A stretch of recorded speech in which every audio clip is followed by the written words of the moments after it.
Rebonjour, nous sommes ici dans la baie de Siadjik et nous sommes ici à un élevage de poissons. Alors nous sommes hors saison, donc il n'y a pas d'activité, mais je vais vous expliquer un petit peu le principe ici qui fonctionne.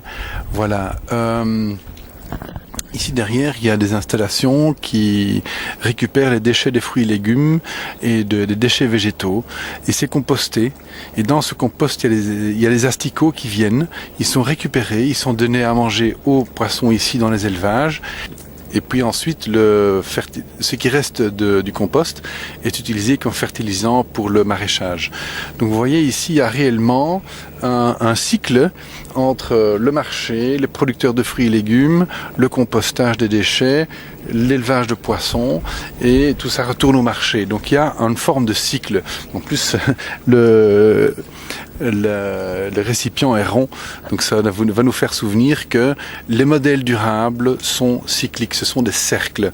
Donc c'est valable, ce principe-là est valable dans la construction par exemple, ça s'appelle le cradle to cradle, c'est-à-dire que tous les matériaux de construction sont choisis en fonction de leur utilisation après le recyclage des bâtiments quand ils sont abattus.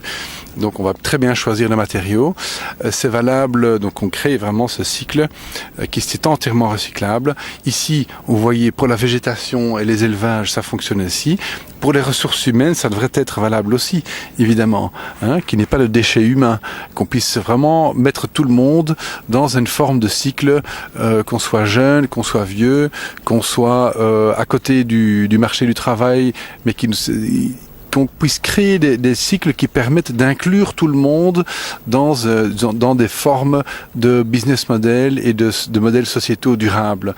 Donc tout ce qui est cyclique, donc chaque fois qu'on invente, qu'on imagine un nouveau business model ou qu'on a un business model aujourd'hui qui crée beaucoup de déchets, eh bien, réfléchissons à comment réutiliser ces déchets de façon intelligente et efficace pour que ça puisse devenir une ressource pour quelqu'un d'autre de telle façon qu'on puisse créer ces cycles. Voilà, ça c'est l'économie de l'avenir.